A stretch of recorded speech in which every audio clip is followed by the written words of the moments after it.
Hi, you're here at Supermassive Games. We're about to do a playthrough of Hidden Agenda, which is part of the PlayLink range of games. I'm Will Doyle, I'm the game director on the project. And I'm Jez Harris, the senior producer. So in Hidden Agenda we've got two modes, story mode and competitive mode. We have up to 6 players. How well do you know your friends? Choose wisely. Life and death decisions will be in their hands. So this is what we call trust questions. So the game challenges you at different points to identify who among your friends is the coolest under pressure, the quickest thinking. There's a whole lot of different questions as we go. And then as you'll see later in the game, the player we choose is given an executive decision on one of the key choices in the game. So we'll see who's come out here. And it's Monica. So in story mode, we're just playing the game for kicks, really. We wanted to get an experience that is a bit like a sort of movie night with a bunch of friends. You're just playing through the story, enjoying it for its own sake. It's a big branching narrative, so it can go in all sorts of different directions, which are controlled by choices. So we need to make a vote for each of these choices, and the majority decision decides. We really want to seize control. We can use a takeover. Tap the takeover button during a choice to take control. So to make the decisions, you just simply swipe on your phone. We wanted to make the game as easy to control for anyone, really. So everybody knows how to use a phone, and we spent a lot of time just making sure that the interactions are as simple as possible.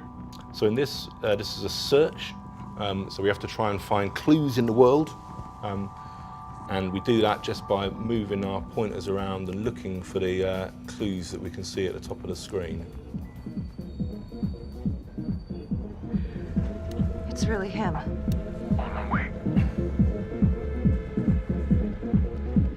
So this is the star of our show, Becky Marnie. At this stage, she's just a beat cop. As the story progresses, though, she becomes a detective in the homicide department. This is her trying to take down the trapper. There's this serial killer that's been killing people across the city, and now just a rookie cop. She's got a lead on him, and they've found him in this house. Hands up now! So as we play through the game, every choice will lead to a different branch. Sometimes those branches come back together, sometimes they spiral out into different directions. We have a thing we call the ripple effect, which is each choice you make is sort of like dropping a stone in a pond. Ripples spread out, create different outcomes, and some choices create life and death decisions, as we're about to see here. Help!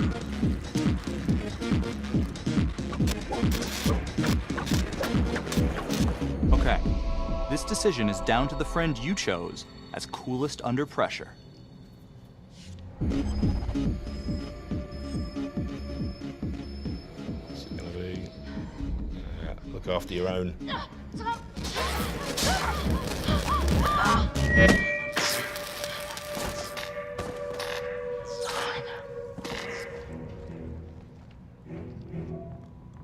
And so that's a fairly momentous decision you have to make there, and that itself has a big effect later on in the game, how you deal with that dilemma. That dilemma, though, is in that one scene, only one outcome. You know, there's other routes we can take that mean we see something completely different. Wouldn't have seen that dilemma at all. And likewise with the shooting. Shooting is about a group decision again, so it's combat. It's up to the entire group to say, yes, you know what, we're going to pull the trigger on this guy. And if you don't all pull the trigger, then you'll go down a different branch because you won't have shot, and something else will play out entirely.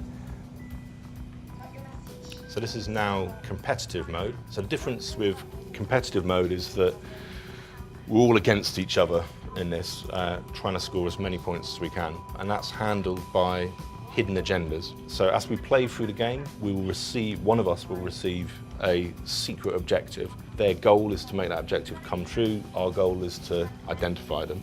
If we can identify them, we'll score points. If they make their agenda come true, they'll score points too. You've got 5 minutes. Miss Graves, I did not kill anybody. So, Supermassive's perhaps best known game a couple of years ago was Until Dawn, which was a huge hit. It was a horror game, kind of interactive drama, very cinematic and high production values and all the things that you know about it already. And when Sony started talking to us about the PlayLink initiative, it felt like a fairly great fit for the stuff that we were wanting to do anyway, which was more of a sort of a social interactive fiction style thing. So we've been kind of looking at slightly shorter games and this notion of a movie night that people can play together and kind of shouting at each other and trying to convince each other which way to go. Garrick using his card there is showing his hand, but you can never be completely sure because it's also, he can try and put the blame onto himself even if he hasn't got it.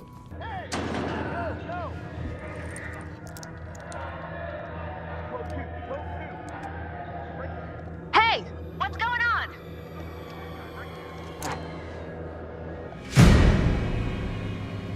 We tried to get something where the scoring for this game is really, really simple. All the way through we wanted to create something that wouldn't have any barriers to entry for people, that anybody could play it. At the same time, it's quite in depth, the tactics you have with such a simple system. Because it's about the people in the room and it's about talking to each other and convincing each other of lies and half-truths. Stay back. You also see there one of the quick reaction moments we had, where it's just we had to grab the pepper spray, and whoever gets there first gets to take over. Hey! Hey! Hey! Settle down. Take it easy.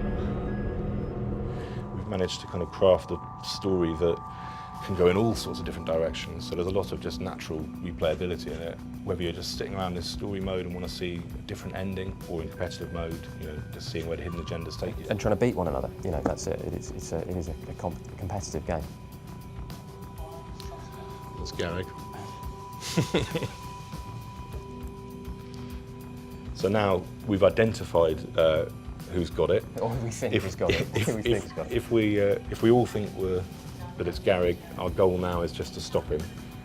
So we need to see how he behaves when the critical choices come up. This is it, guys. Let's resolve the hidden agenda.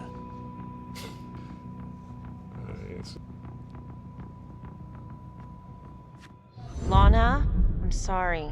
It's thin soup. You're on your own here, so go to the judge and see what he says. Please, Felicity. I'll talk to the police about Adam Jones. Maybe they'll find something, I don't know. But that's all I can do. Thank you. Monica. Unlucky. You weren't identified, but you couldn't complete your agenda. So as we play through the game, we get kind of more hidden agendas coming up. In each time, it's not always the same hidden agenda, so we don't know always what the goal is going to be. It'll be different all the time, and it's kind of back-to-back hidden agendas all the way through the game. So there you go. Thanks for watching. I hope you enjoyed it, and keep an eye out for Hidden Agenda coming soon.